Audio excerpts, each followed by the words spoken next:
celebrating at the end of the men's under-23 World Road Race Championship. The riders setting off to cover 12 laps of the circuit, 14.150 kilometres, 169 kilometres in all. There are 179 riders from 48 nations, including riders we don't normally see at the UCI events. On this occasion, the World Championship bringing together riders as far apart as Zimbabwe, Gabon, Tunisia, Armenia, Seychelles, Hong Kong and Namibia.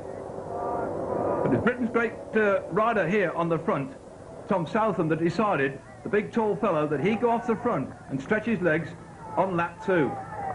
He'd been under instructions from his team manager to start the movement as soon as he could do, but we didn't expect him to go on lap 2. He continued to build up his lead. End of lap 3, 1 minute 37 seconds. Lap 4, 3 minutes. The field had to do something about it. Setting off in hot pursuit then, the French sent a rider down to try and pull him back. And one by one, other riders joined him.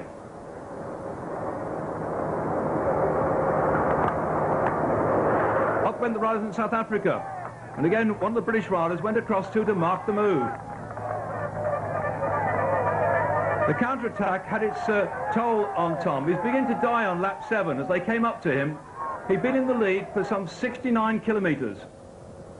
And so it was Eric Black of France, Spence of South Africa, and Robin Sharman of Great Britain that pulled back the long, lanky lad, and he went back into the bunch to climb off his bike a couple of laps later. But he'd done his job.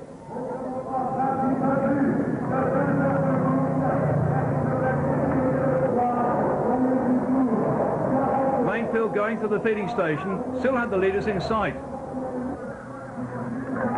And as always happens, coming out the feed, a touch of wheels and down they go.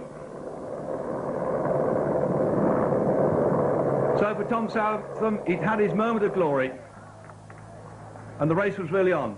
Moving on then through to lap 8, getting 2/3 of the way through, and still those riders, Le Blanchet out at the front, driving hard,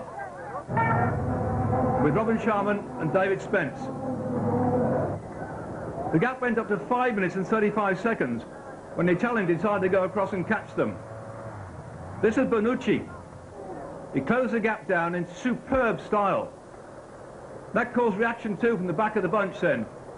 As Kolbanev, number 31, came up. Voka came up too. Le Blanchet there joined him with his teammates. Sampa also went up there. Robin Sharman of Great Britain dropped back into the main field.